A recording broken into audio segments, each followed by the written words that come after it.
네, 오늘 하나님 말씀 골로새서 3장 1절부터 5절까지의 말씀을 보겠습니다. 그러므로 너희가 그리스도와 함께 일으켜졌거든 위에 있는 그것들을 추구하라. 거기에는 그리스도께서 하나님 오른편에 앉아 계시느니라. 위에 있는 것들에 너희의 애착을 두고 땅에 있는 것들에 두지 말라. 너희는 죽었고 너희의 생명은 그리스도와 함께 하나님 안에 감추어져 있느니라. 우리의 생명이신 그리스도께서 나타나실 때 그때 너희도 그분과 함께 영광 가운데 나타나리라. 그러므로 땅에 있는 너희의 지체를 죽이라. 그것들은 음행과 부정함과 무절제한 애정과 악한 욕정과 탐욕이니 탐욕은 우상 숭배니라. 아멘. 오늘 하나님 말씀의 주제는 위에 있는 것들을 추구하라라는 주제로 말씀을 전하려고 합니다. 힘들고 어려운 현실 속에 살아가는 많은 사람들은 삶이 힘드니까 이제 죽고 싶다라는 이런 표현들을 많이 합니다. 지금 자기를 감싸고 있는 그 어려운 현실에서 이렇게 좀 벗어나고 싶고, 그런데 그게 쉽게 벗어나지지가 않으니까 절망하게 되고, 그 절망감이 이제 죽고 싶다. 그러니까 죽어야지만 이 어려운 현실에서 벗어날 수 있다라고 생각하기 때문에 어려운 현실 속에 있는 사람들이 죽고 싶다라는 말을 자주 하는 것을 보게 되죠. 해마다 이 뉴스에 빠지지 않는 단골 메뉴가 있다면 어려운 현실 속에서 좌절하는 사람들, 또 눈물겨운 삶의 이야기들이 항상 뉴스거리로 나옵니다. 그들 중에서는 이 생활의 제일 기본이 되는 이 먹고 사는 문제도 해결이 되지 않아서 이 생계의 문제 때문에 절망하고 낙담하고 또 정말 어찌할 바를 몰라 하는 그런 심정들의 이야기를 우리가 들을 수가 있습니다. 또 그뿐만 아니라 어떠한 사고로 인해서 가족을 잃어버리는 경우들도 있고, 또 그 집안의 생계를 책임지는 가장이 한순간에 이 세상을 떠남으로 인해 전혀 준비되지 못한 이 난감한 현실 속에서 그 가족들이 하루하루 막막해하고 또 희망이 보이지 아니하기 때문에 절망하고 정말 죽고 싶을 만큼의 고통을 느끼는 그러한 말들을 우리가 또 볼 수가 있고 들을 수가 있죠. 이처럼 사람들이 자기 나름대로의 목표를 정하고 열심히 살아갑니다. 또 살아왔습니다. 그래서 어떤 목표를 향해 뛰어왔는데 그 목표와 꿈이 이제 한순간에 사라져버렸다라는 것을 현실 가운데서 발견하게 될 때, 또 그 꿈이 사라져버렸을 때 절망감뿐만 아니라 그동안 노력해왔고 이루어왔던 그 모든 것들이 다시금 회복될 수 없다라는, 회복될 가능성이 없다라는 것을 이제 느끼게 되면 그 사람에게 주어지는 실망과 좌절감은 매우 크게 됩니다. 사업을 한번 실패하는 그 고통이 매우 크지만 다시 일어서고 재기할 수 없다라는 고통이 그 사람에게 더 크게 다가오는 것이겠죠.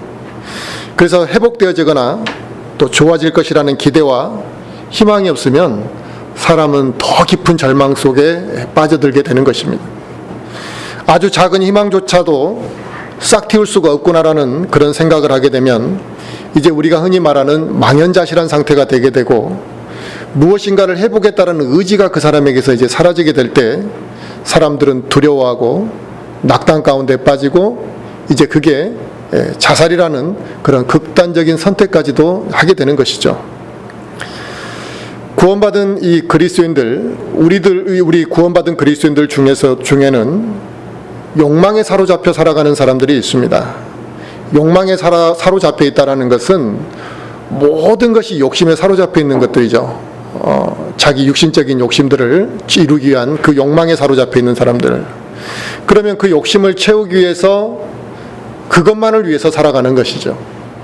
그래서 그 욕심을 채우기 위해서 시간을 쏟아붓고 그 욕심을 또 욕심 부리는 것을 얻기 위해서 모든 생각과 계산과 모든 준비를 하는 것이죠.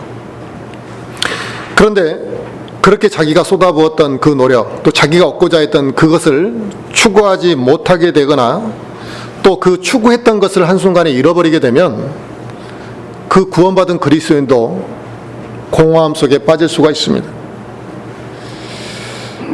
그렇게 되면 영적으로 위로받고 서 있을 수 있는 힘이 그 사람에게는 없다는 거죠. 왜냐하면 모든 시간과 노력을 자기의 욕망을 채우는 데 썼기 때문에 그 욕망을 채우던 것들이 한순간에 사라져버리게 됐을 때 그 사람이 구원받은 그리스도인이라 할지라도 서 있을 힘이 없다는 거예요. 한순간에 무너지게 되는데 그때 그 순간에 그 그리스도인들이 실족하게 되는 것입니다. 이 실족이라는 것이 다리를 하나 잃어버린다는 의미가 되잖아요. 서 있을 수가 없고 정상적인 행함이 안 된다는 거죠. 그런 영적 상태가 되기 때문에 이 욕망을 쫓아 살아가는 그리스도인들이 욕망을 이제 그 추구하던 욕망이 없어져 버렸을 때 다시 영적인 생활을 하기가 매우 어려워지는 것들을 보게 됩니다. 이처럼 이제 구원받은 사람들도 마찬가지고 구원받지 않는 사람들도 절망이 받아들이게 되고 오게 되는 경우들이 있는데 그때 우리가 어떻게 이제 서야 되느냐, 또 우리가 그 절망을 가운데서 어떻게 회복되어질 것이냐는 한번 우리가 생각해 봐야 될 문제입니다. 우리나라에 한 해에 수많은 사람들이 자살을 한다고 합니다.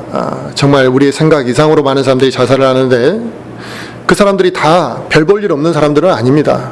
유명한 사람들도 한순간에 자기 명예가 실추되었을 때 다 자살해버립니다. 그래서 TV에 그렇게 나올 때 유명한 연예인들도 보면 엊그제까지도 아무렇지 않게 TV에 나왔었는데 그 다음날 며칠 있다가 보면 그 사람이 자살했다더라, 이런 뉴스를 우리가 접하게 되잖아요. 그런데 그런 유명한 사람들 중에서도 안타까운 것은 교회를 다니는 사람들이 많았다라는 사실입니다. 그들이 하나님을 믿었고 또 교회를 다녔습니다. 그런데 그처럼 허무하게 그들이 자살이라는 것을 선택했다라는 사실은 우리는 두 가지로 생각할 수가 있죠.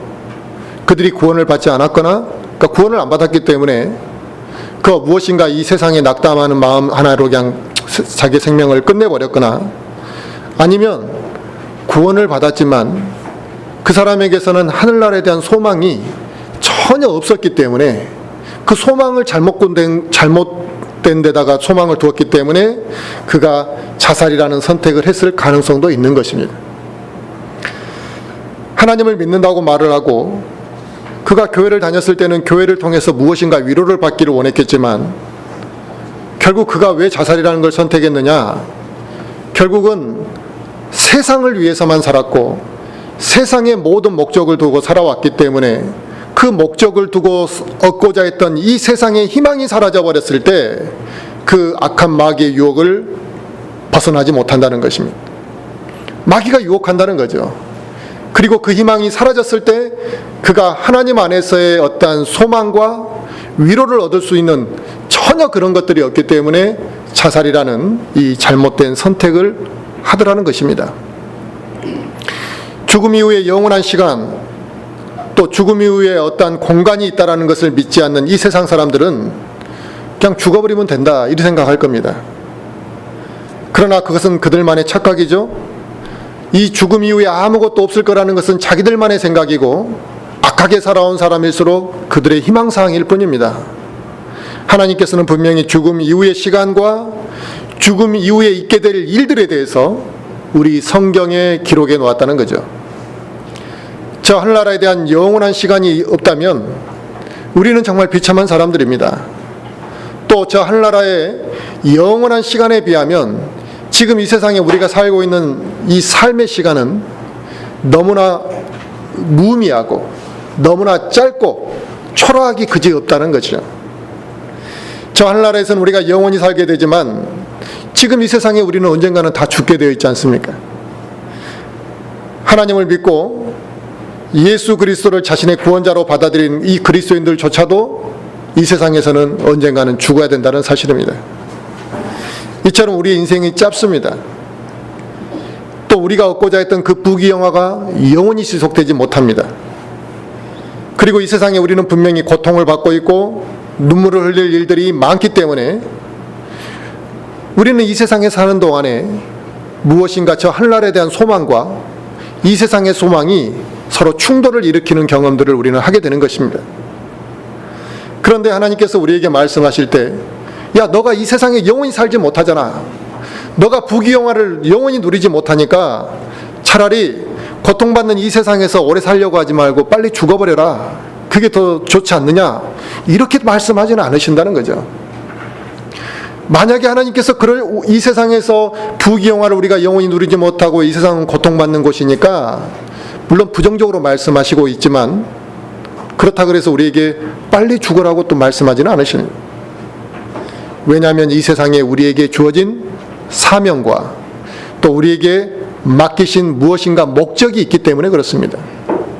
우리에게 주어진 시간은 의미 있게 쓰라고 주어진 것이지 그저 이 세상에서 나의 생각과 또 나의 마음대로 이렇게 살라고 주어진 시간은 아니라는 것입니다. 하나님께서는 나의 육신의 생명이 아닌 무엇을 주기라 그랬냐면 육신의 정욕을 주기라 그랬습니다. 그러니까 너 생명을 딱 끊어버리는 이러한 선택을 하지 말고 너의 육신의 정욕을 끊어버려라. 그런데 잘못된 걸 끊어버린다는 거예요, 사람들이요. 그러니까 자살을 선택할 게 아니라 육신의 정욕을 끊었으면 그들이 또 다른 희망을 얻었을 것이라 이겁니다. 그래서 우리 육신의 정욕을 죽이고 나의 육신의 옛 성품을 죽이는 것을 하나님께서 말씀하시는 것이지 이 세상이 무엇인가 복잡하고 살기 싫고 고통스러우니까 생명을 끊어버려라고 이렇게 말씀하지는 않으십니다. 그러므로 우리가 이 세상에서 쉽게 쓰러지지 아니하고 또 낙심해서 실족하지 않기 위해서는 지금 이 순간에 내가 무엇인가 들고 있는, 내가 집착하고 있는 내 인생의 무거운 짐이 되고 있는 그것을 내려놓는 것이 우리에게는 필요한 것이죠. 우리가 내려놓아야 될 것, 또 내가 집착하고 있는 것들이 뭐냐면 첫 번째가 돼야 될 것은 나의 옛 성품을 죽이는 것이 첫 번째가 돼야 되는데 이 옛 성품을 죽이라는 것이 굉장히 포괄적인 이야기가 됩니다. 그러니까 나의 어떠한 고집, 또 나의 어떠한 좀 약간의 그런 강팍한 성격 이런 것만을 이야기하는 것이 아니라 나의 자존심, 나의 교만한 마음, 나의 어떠한 무엇인가 거친 말 이런 세세한 것들이 굉장히 많단 말이에요. 이러한 옛 성품을 죽이지 아니하면 우리가 이 세상에서 방향 설정을 잘못하게 되거나 또 쉽게 실족하게 되는 우려들이 나타난다는 것입니다.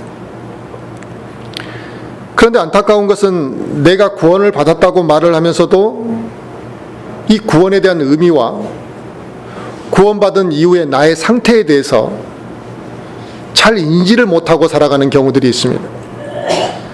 즉 우리가 예수 그리스도를 믿고 또 죄 가운데서 이제 내가 구원받았다라는 것은 내가 과거에 죄 가운데 살던 나의 모습이, 나의 옛사람이 예수님과 함께 십자가에 죽었다라는 것을 못 박혀 있는 상태라는 것을 알아야 되는 것이거든요.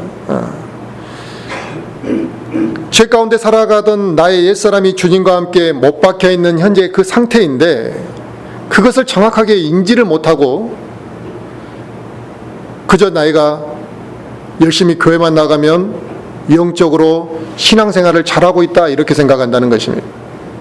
그런데 내가 주님과 함께 지금 죽은 나의 옛사람이 주님과 함께 십자가에 못 박혀 있는 상태라는 인식이 없이 신앙생활을 열심히 해서는 정상적인 신앙생활을 알아가기가 어렵다는 것입니다. 내가 지금 어떤 상태냐 이거예요. 구원받았다면. 내가 구원을 받았다면 바로 내 상태가 지금 내가 살아있는 것이 아니라 나의 옛사람은 옛날에 나는 예수님과 십자가에 지금 달려있는 상태고 나는 지금 새로운 사람으로 살아가고 있는 그 상태라는 인식이 먼저 정확하게 해야 될 필요가 있습니다. 그러면 나는 죽었잖아요. 그리고 나는 이제 주님과 함께 새로 일으켜진 새 사람이기 때문에 내가 구원을 받았다라는 것은 단순히 지옥을 가지 않는 문제만이 아니라 나에게 또 다른 새로운 삶이 시작되었구나라는 것을 인식하는 게 중요합니다. 우리가 이 세상을 살아가다 보면 혁명이라는 말을 씁니다. 이 혁명이라는 것은 사회 현상의 패러다임이 바뀌어버렸을 때 혁명이라고 쓰는 것입니다. 군사혁명이라는 것은 이제 민주화에서 군사 독재로 모든 법과 질서가 패러다임이 바뀌어버린 거예요. 산업혁명이라는 것은 먹고 살던 이 직장이나 일하던 패러다임이 완전히 바뀌어버릴 때 혁명이라고 쓰는 거예요. 그래서 1차 산업혁명일 때 많은 그 산업체의 현상들이 바뀌었던 것이고, 또 2차 산업혁명일 때 또 많은 것들이 바뀌었던 것이죠. 그래서 지금 4차 산업혁명 이런 말을 쓴다는 거예요. 그래서 사람들은 두려워하고 준비하려고 하고 고민한다는 것입니다. 이게 뭐냐면 완전히 패러다임이 바뀌기 때문에 변화에 대한 인식을 하기 시작하는 거죠. 아, 이제 이렇게 살아가지고는 이런 새로운 시대에 내가 먹고 살기가 어렵구나. 마찬가지로 우리가 구원을 받았다라는 것은 새로운 삶이 시작된 것이고 삶의 방식이 완전히 바뀌어야만 된다는 것입니다. 그런데 예전에 그런 방식, 지금도 구석기 시대의 어떤 그런 사고방식으로 산다면 그건 웃기는 이야기란 말이에요. 1차 산업혁명 이전에 그런 사고방식으로 지금도 옷을 입고 무엇인가 밥을 해먹고 이 세상에서 살아간다고 한다면 그 사람은 현실에 적응할 수가 없는 것입니다. 우리가 구원받기 전에 그런 옛사람에 대한 성품으로 그대로 살아간다면 주님의 말씀을 내가 감동으로 받아들이고 하나님께 영광을 돌려드리는 이러한 삶에 적용이 안 된다는 것입니다. 그래서 우리가 구원을 받았다는 것은 완전히 새로운 삶이 시작된 것인데, 그런데도 옛 성품으로 옛사람의 모습으로 우리가 살아간다는 것은 무엇이 잘못돼도 크게 잘못된 것이라 이겁니다. 우리는 구원받은 이후에 예수님을 닮아가기를 원합니다. 그러면 우리가 어떻게 해야지 예수님을 닮아가냐 이거예요. 나의 옛사람은 가만히 놔두고 무엇인가 예수님을 닮아가려고 하다 보니까 어떤 말밖에 안 하냐면 그저 사랑만 많이 하면 된다 이렇게 생각합니다. 겉으로 사랑에 대한 표현만 많이 하면 그게 예수님을 닮아가는 것처럼 생각합니다만 그 사랑을 표현하는 것이 더 어려운 것이 아니라, 누군가 무엇인가 사랑을 좀 베푸는 것이 어려운 것이 아니라 내 자아를 죽이는 게 더 어려운 일이거든요. 그래서 먼저 우리가 해야 될 것들은 내 자신을 죽이는 것, 내 옛 성품을 죽이는 것이 먼저 돼야 되는데 왜 우리는 나의 옛 성품을 죽이는 것이 그렇게 힘드냐 이거예요. 아직도 나의 의가 살아있다는 것이죠. 구원받은 그 순간 나의 옛사람이 십자가에 죽었고 그 십자가에 매달려 있다라는 인식을 하지 못하고 느끼지 못하고 고백하지 않기 때문에 아직도 그의 변화가, 나의 의를 내려놓는 변화가 나타나지 않는 것입니다. 입으로는 우리가 하나님의 일을 한다고 말합니다. 또 우리가 입으로는 하나님의 뜻에 순종하겠다고 말을 합니다. 그런데 그러면서도 그 하나님의 뜻대로 살겠다라는 그 의지를 쉽게 잊어버린다는 것입니다. 자신이 십자가에 죽었다라는 사실을 인정하지 않기 때문에 그것을 인식하지 못한다는 거예요. 내가 죽었나 보다. 예수님이 십자가에 죽은 게 내 죄를 위해서 죽으셨나 보다 정도만 생각하지, 내가 그처럼 죽어있는 상태라는 것을 인식하지 못하고 있기 때문에 자기 마음대로 살아가려고 합니다. 죽은 사람이 어떻게 말을 하냐. 죽은 사람은 말이 없습니다. 죽은 사람은 움직이지 못합니다. 우리가 하나님 앞에 죽었다라는 것은 내 것을 내세우고 내 마음대로 살아가지 않고 또 그렇게 못하도록 절제하겠다는 것입니다. 하지만 많은 그리스도인들이 자신이 너무나 힘들고 자기가 지금 어렵다고 말을 하면서도 하나님을 의지하지는 않는다는 것이죠. 왜냐하면 자기 의가 아직도 살아있는 것입니다. 그래서 자기가 원하는 대로 살고자 하고 하나님을 온전히 신뢰하지 못한다는 사실입니다. 즉 자기가 십자가에 죽었음을 아직도 인식하지 못하고 살고 있는 사람들이 있다는 거죠. 자기가 죽었다라는 걸 인식하지 못하기 때문에 하나님의 은혜로 예수 그리스도와 함께 다시 살아나서 다시 일으켜진 자로서 합당한 삶을 어떻게 살아가겠냐 이거예요.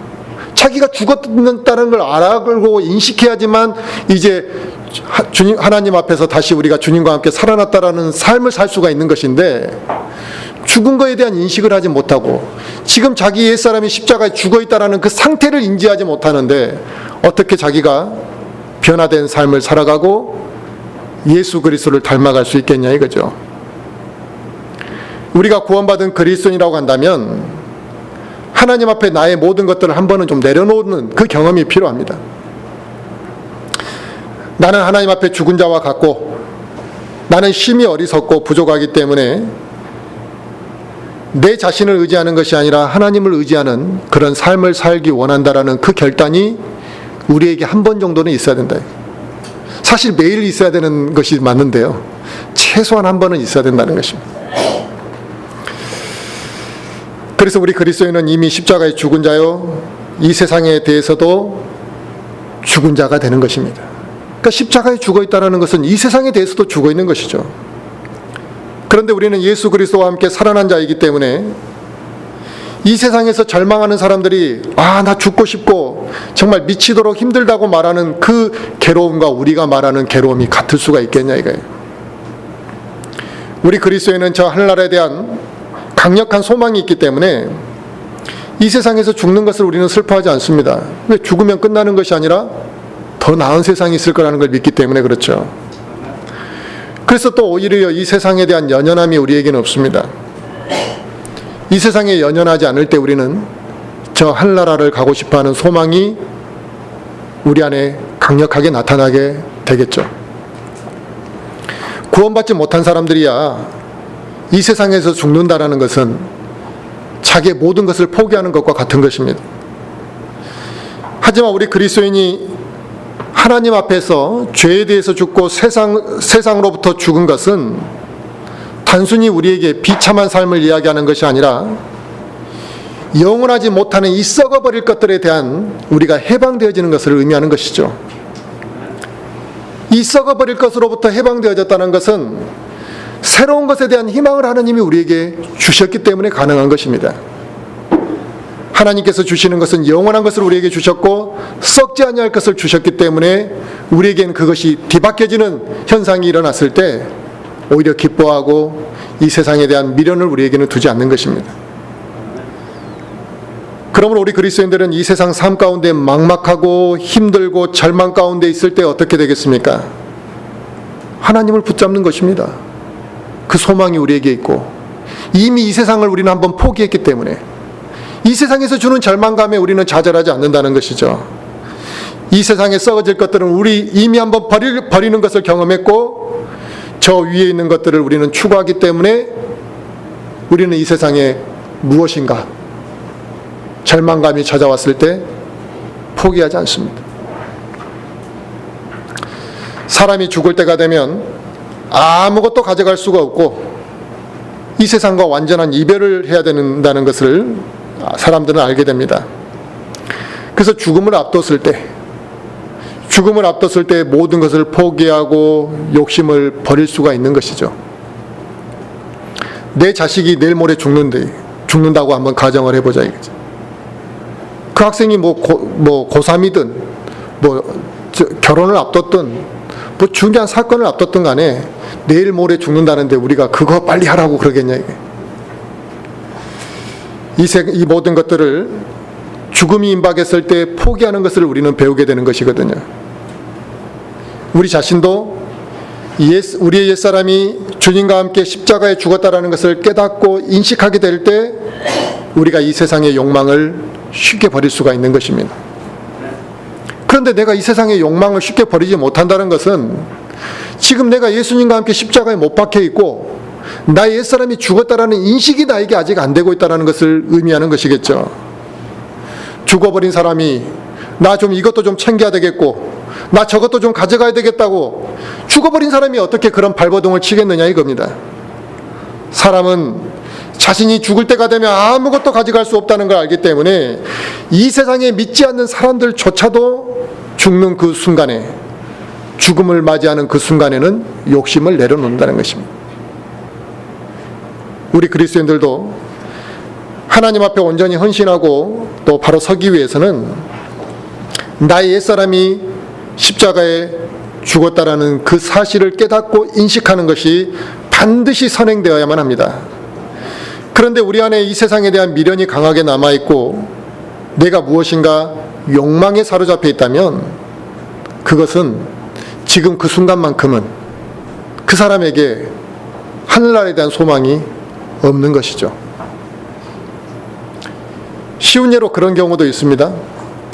자기 자식이 구원을 안 받았어요. 그런데 지금이라도 당장 구원받는 것이 더 중요한 것이 아니라 무엇인가 대학이라도 좀 합격해놓고 좋은 직장 들어가고 난 다음에 구원받기를 원하는 사람들이 있습니다.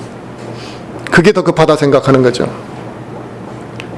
지금 그 사람에게는 하늘에 대한 하늘나라에 대한 소망이 그 사람에게는 그 순간만큼은 없는 것이다. 로마서 8장을 한번 볼까요? 예, 로마서 8장 5절을 한번 보겠습니다.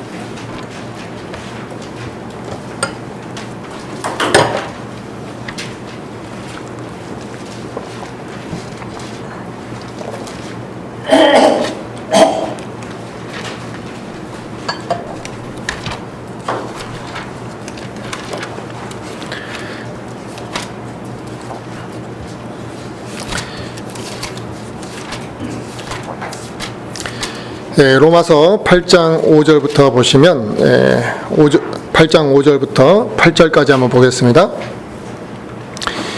육신을 따르는 자들은 육신의 일들을 생각하거니와 성령을 따르는 자들은 성령의 일들을 생각하나니 육신적으로 생각하는 것은 사망이요 영적으로 생각하는 것은 생명과 평안이니라. 육신적인 생각은 하나님의 법에 복종하지 아니할 뿐 아니라 참으로 그리할 수도 없으므로 하나님과 원수가 되는 것이니라. 그런즉 이와 같이 육신 안에 있는 자들은 하나님을 기쁘게 할 수 없느니라 그랬습니다. 아멘.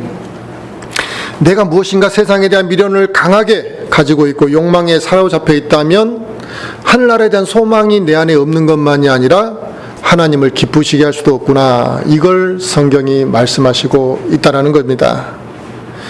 그래서 우리가 골로새서 오늘 본문의 1절에서 말씀했던 것이 그거죠. 그러므로 너희가 그리스도와 함께 일으켜졌거든 위에 있는 것들을 추구하라 그랬습니다.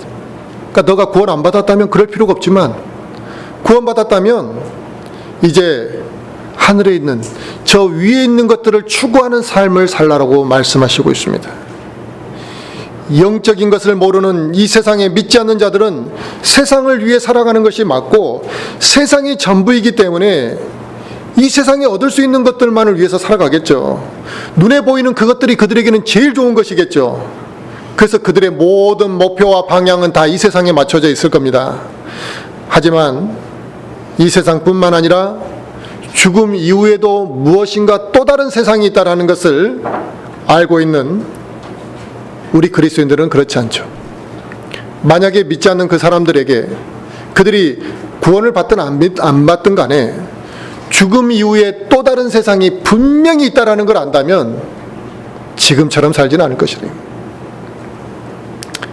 그래서 사도 바울이 고린도전서 15장에서 그렇게 말했던 것입니다. 만약 우리가 이 세상의 삶을 사는 동안에만 우리에게 소망이 있다면 우리가 이 세상에서 가장 비참한 자라고 말하고 있습니다.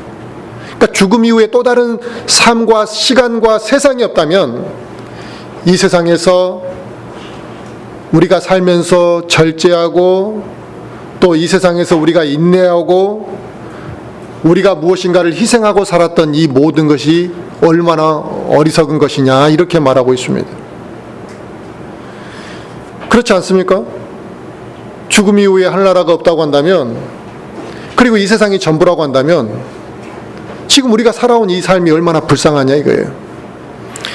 믿지 않는 사람들은 죽음 이후의 삶을 믿지도 않고 생각하지도 못하기 때문에 우리를 손가락질하는 거거든요. 뭐 하려고 저렇게 사냐 이거예요. 좀 즐기고 살지. 하지만 우리를 구원하신 예수 그리스도께서 죽음 이후에 부활하셔서 셋째 하늘 하나님의 우편에 앉아 계신다고 지금 이야기하고 있습니다. 그건 뭐냐면 죽음 이후의 세상이 분명히 있고 그 증거로 지금 너희가 보았던 그 예수님이 거기에 증거로 계시니까 그게 증거다 이게 증거. 그렇기 때문에 우리의 소망이 헛되지 아니하고 당연히 우리는 그 하늘나라에서 얻을 것을 추구하며 사는 것이 합당한 것이다 라고 말하고 있는 것입니다. 그런데 우리가 이 땅에서 얻을 수 있는 육신의 정욕을 포기하지 못하고 살아가는 것은 그것을 포기하는 순간에 모든 것을 잃는다 생각하기 때문에 그렇습니다. 하나님의 말씀과 하나님에 대한 가르침이 자기 안에서 받아들여지지가 않는 것이죠. 그러니까 자기가 쥐고 있는 것을 놓치면 다 잃어버리는 것처럼 생각하고, 그런 마음에 어떻게 하나님의 말씀을 온전히 다 받아들일 수 있겠습니까? 믿으라는데 어떻게 다 믿을 수 있겠습니까?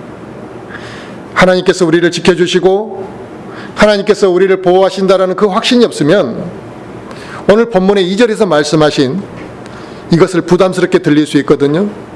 골로새서 3장 오늘 본문 2절에 보시면, 위에 있는 것들에 너희의 애착을 두고 땅에 있는 것들에 두지 말라 그랬습니다.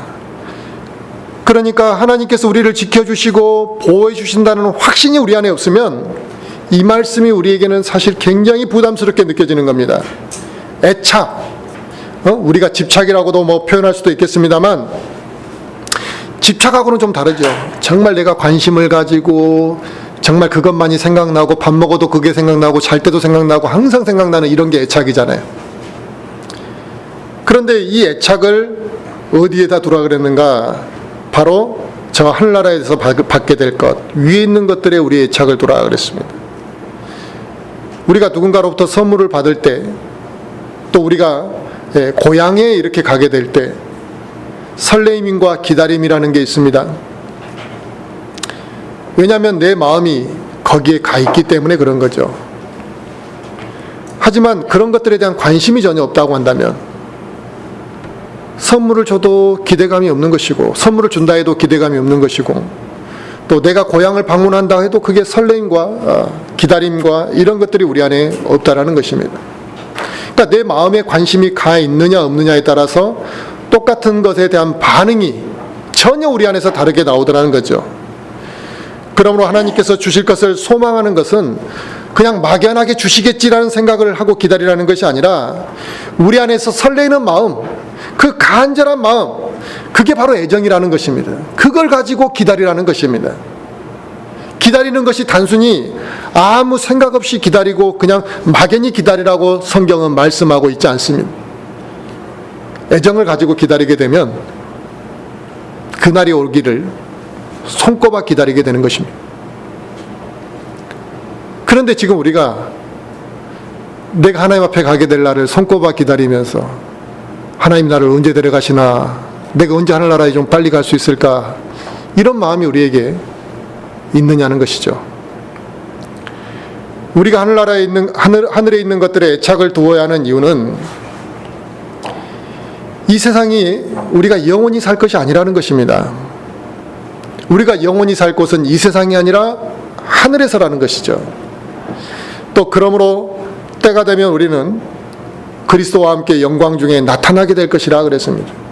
그러니까 우리는 지금 이곳에서 무엇인가 영광을 받는 입장이 아니라 하늘나라에서 주님과 함께 또 이 땅에 내려올 때 영광 중에 나타나게 될 그런 존재들이라는 거죠. 우리는 예수 그리스도와 함께 죽었고 예수 그리스도와 함께 살리심을 받았기 때문에 주님께서 재림하실 때 우리는 그분과 함께 영광 중에 공중에서 나타나게 될 것을 말씀하시고 있는데요.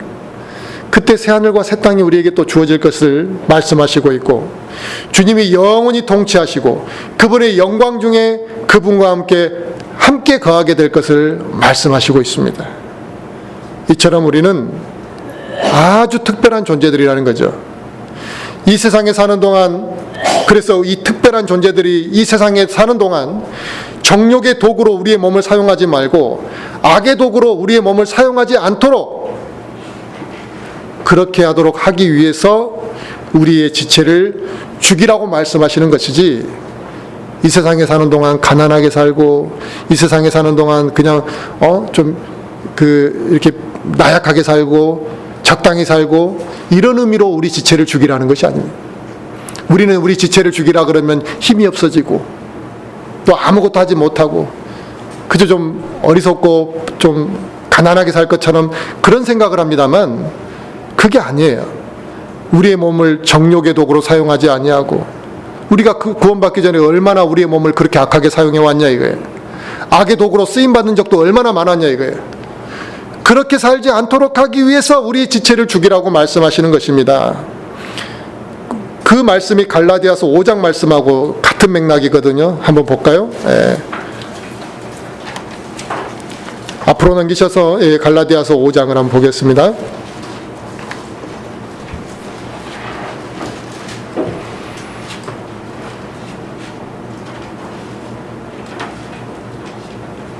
갈라디아서 5장 24절을 한번 보겠습니다. 갈라디아서 5장 24절. 그리스도께 속한 사람들은 애착들과 정욕들과 함께 육신을 십자가에 못 박았느니라 그랬습니다. 아멘. 그러니까 우리의 애착이 바뀌었네요. 예, 우리가 과거에 애착을 어디에 뒀습니까? 세상에 뒀잖아요. 또 세상에 주어진 수많은 것들에 얼마나 우리가 애착을 두고 살아왔냐 이거예요. 그게 없으면 못 살 것처럼. 우리는 어려서부터 그와 같은 애착들이 너무나 많았습니다. 그래서 그 애착을 우리가 정상적으로 얻지 못하면 편법을 쓰고 악한 법을 써서 악한 행위를 해서라도 그것들을 우리는 취득했다는 것이죠. 우리는 그렇게 세상에 애착을 두고 살아왔다 이거예요. 그런데 그 애착을 이제는 정상적인 곳에 두라는 거예요. 그러면 어떻게 되겠습니까? 어떻게 하면 내가 상급을 받을 것인가에 대한 애착을 두고 한번 살아간다고 생각해 보십시오. 그 성공의 이야기들, 성공의 스토리들, 이런 것들을 위해서 세 사람들은 자기가 시간을 내서 책도 읽고 연구하고 찾아가서 강의도 듣고 노력하고 방법을 찾고 시행착오를 다시 하고 다시 해서 성공의 길을 가려고 합니다. 그런데 우리가 저 하늘나라에 대한 상급을 받기 위해서 그와 같은 노력과 열정이 우리에게 있냐 이게. 나는 이 상급만큼을 받아야 되겠다. 우리는 우리 자녀들이 이 세상에서 안정적인 삶을 살고 무엇인가 고난을 덜 받기를 원하잖아요. 우리가 얼마나 그들에게 많은 애정을 쏟아붓습니까? 우리가 그들에게 무엇인가를 피아노 학원, 또 무엇인가 레슨, 또 학원, 수많은 것들을 가르쳐주고 교육을 시킵니다. 그리고 우리가 지금 우리의 학생 자녀들을 키울 때 다들 대학을 보낼 때 얼마나 간절한 마음이 있었습니까? 혹 이 녀석이 또 대학을 못 가면 어떡하나, 또 거기서 좀 실족하면 어떡하나. 그래서 요즘의 젊은 세대 부모들은 자식만큼 공부를 하는 부모들이 늘어났다는 거예요. 근데 그 애착을 하늘나라에 가졌다면 어떻게 됐겠냐. 이 녀석이 영광의 면류관을 좀 받아야 될 텐데 이 영광의 면류관을 받도록 하기 위해서 어떻게 할 것인가. 또 이 사람이, 우리 자녀가, 이 녀석이 좀 무엇인가 하나님 앞에 귀하게 쓰임받아야 될 텐데 그러기 위해서는 내가 어떻게 해야 될 것인가. 또 내 자신도 마찬가지네.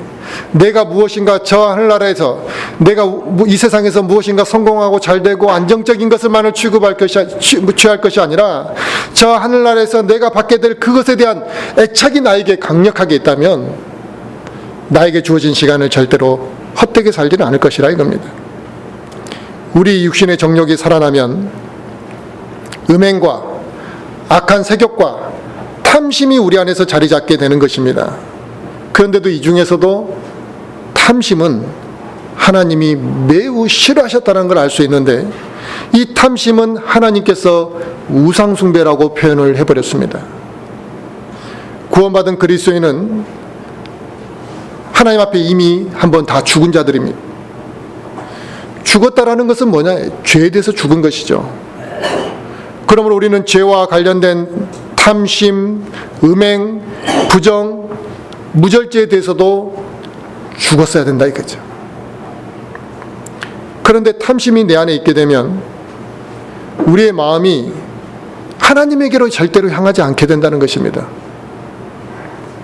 세상적인 것들, 물질에 대한 사랑이 우리 안에 강력하게 존재하게 되고 그것은 결국 하나님보다 그 물질에 대한 것을 더 우선시하게 되고 그것이 우리의 삶의 첫 번째를 차지해버리게 되기 때문에 하나님께서는 우리 안에 있는 탐심에 대해서 우상숭배라고 표현했던 것이라 이거. 사실 우리 모두는 다 돈과 물질에 너무나 약합니다. 그래서 우리는 돈을 추구하고 살아갑니다. 쫓아가서 살아간다는 거죠. 모든 결정의 순간은 돈이 되느냐 안 되느냐, 얼마나 돈이 많이 되느냐의 그 선택으로 우리는 모든 것들을 판단하고 좌지우지 됩니다. 심지어 결혼하는 것도 그래요. 저 사람이 얼마를 버느냐로 결혼의 선택이 이루어진다. 우리가 직장을 선택할 때도 마찬가지예요. 얼마를 주느냐 가지고 판단한다는 거예요. 심지어 목회자들도 교회를 선택하는 기준이 얼마나 사례비를 주느냐가 판단의 기준이 되어버렸습니다. 모든 것이 돈을 쫓아가 살아가고 모든 결정이 돈에 의해서 좌지우지되는 이 세상에 우리가 살고 있다는 것이죠. 그래서 많은 사람들이 먹고 사는 것을 택하는 것이지 예수 그리스도를 믿고 따르는 길을 택하지 않는 것입니다. 이처럼 돈과 이 세상의 물질은 결국 하나님과 멀어지게 만드는구나. 그래서 많은 사람들이 예수 그리스도를 믿지 못하는 것이 그들이 무엇인가 다른 수많은 이유들을 대지만 그들의 마음 깊숙한 곳에는 세상의 쾌락과 물질과 매우 밀접한 관련이 있다는 것입니다. 예수 믿으면 놀기가 좀 부담스럽다. 예수를 믿으면 돈을 버는 데 무엇인가 제약을 받는다는 것을 그들이 알고 있습니다. 구원받은 그리스도인들 가운데서도 돈과 물질로 인해 마귀의 유혹에 넘어가는 사람들이 많고 분명히 예수님의 제자들 중에서도 그것으로 인해 실족한 사람들이 예수님을 따르던 제자들 중에서도 있었습니다.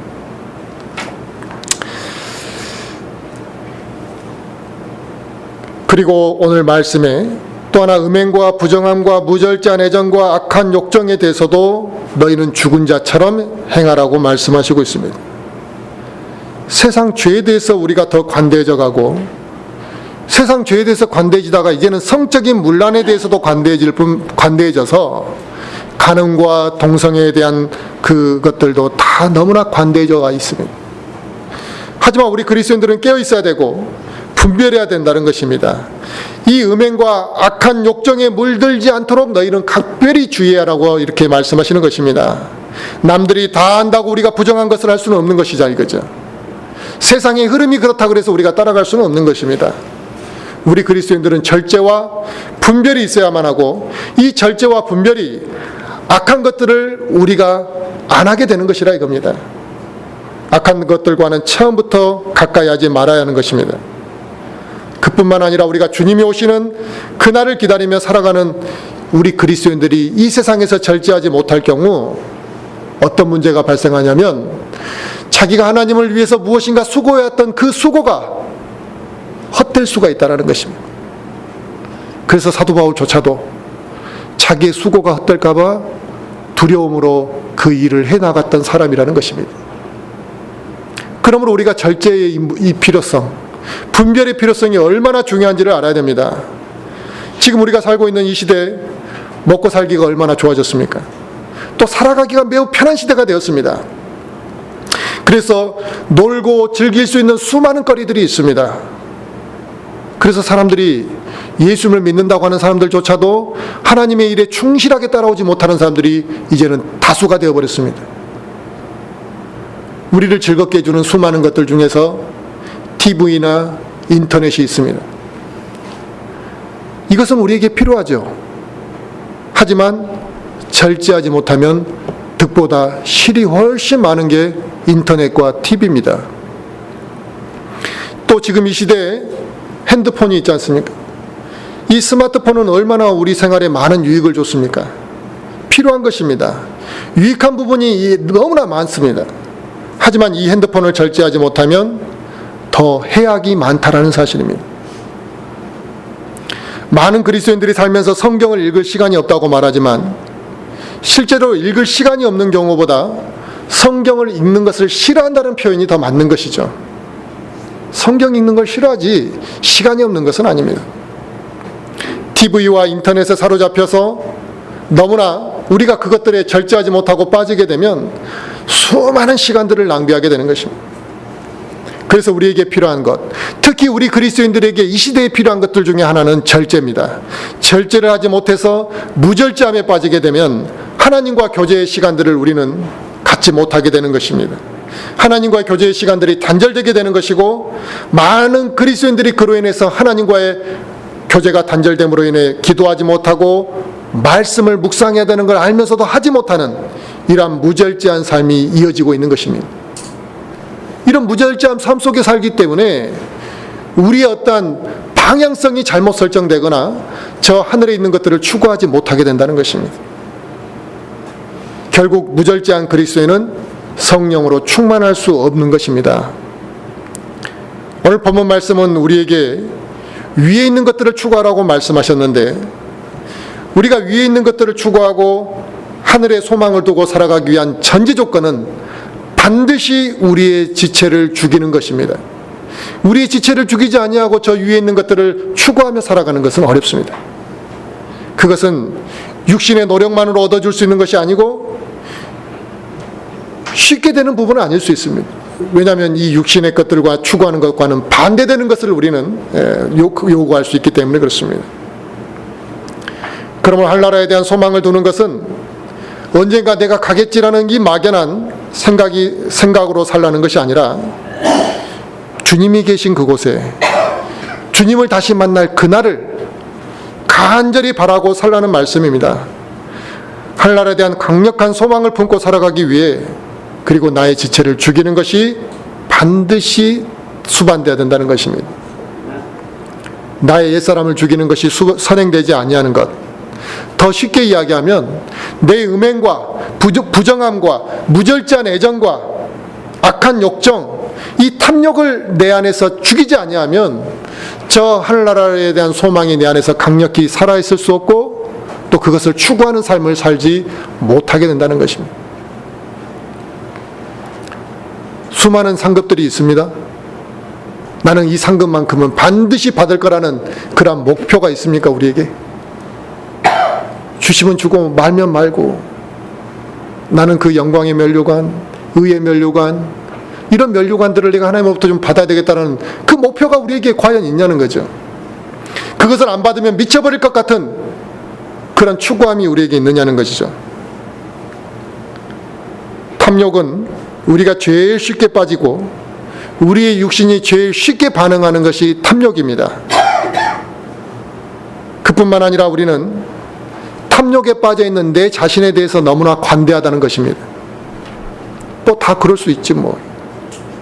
하지만 그것이 우상숭배라고 말씀하시고 있는 그게 문제인 것입니다. 탐욕에 빠지면 하나님과 멀어지는 것이고 하나님을 정상적으로 섬길 수 없다고 말씀하시는 그 표현이 탐욕은 우상숭배다, 이렇게 표현하신 것입니다. 그러니까 탐욕은 그래 뭐 우상숭배도 될 수 있구나, 이게 아니라 탐욕에 빠지면 하나님과 멀어지는 것은 반드시 멀어지는 것이고 하나님을 절대로 정상적으로 섬길 수 없다, 이렇게 말씀하시는 것이다 이거죠. 우상숭배자가 어떻게 하나님을 정상적으로 섬길 수 있겠습니까? 그런데 내가 헛된 것들을 추구하고 하나님보다 그것들을 다 사랑하고 거기다 애착을 두고 있으면서 단순히 내가 교회에 열심히 나가고 있고 물질을 하나님 앞에 헌금하고 있고 나는 하나님 잘 섬기고 있다, 이렇게 착각하고 있으면 그 사람의 인생에서 하나님의 뜻을 어떻게 발견할 수 있겠냐 이거죠. 그 사람이 어떻게 하나님이 원하는 방향으로 갈 수 있겠습니까? 하나님이 원하는 방향으로 살아가지 못하는 그 사람이 하나님과의 교제를 속에서 정상적인 교제와 섬김이 어떻게 나타날 수 있겠냐는 거죠. 이게 다 연결선상에서 이루어지는 문제라는 것입니다. 지금 이 순간 나의 마음은 어디에 있느냐는 것입니다. 지금 이 땅에 있느냐 아니면 저 하늘나라에 내 마음이 있느냐는 거예요. 이건 스스로 우리가 점검해 봐야 됩니다. 내 마음을 이 세상의 것들에 완전히 빼앗기고 살아간다면 주님을 다시 만날 그날에 대한 소망이 내 안에서 사라져가고 있는 것이고 없는 것입니다. 현재 내 상태가 이 세상의 것들에 완전히 마음을 빼앗기고 있다고 한다면 나에게 있는 그 육신의 정욕이 무엇인지를 하나님 앞에서 들춰내 봐야 되는 것이라. 그래서 그걸 죽일 수 있도록, 그로 인해 하나님께 순종할 수 있도록 하나님께 도우심을 구하고 회개하는 것이 우리에게 필요하다 이겁니다.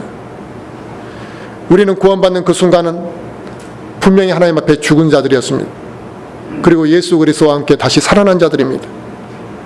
그로 인해 우리가 무엇이 됐습니까? 하나님의 아들이 되었습니다.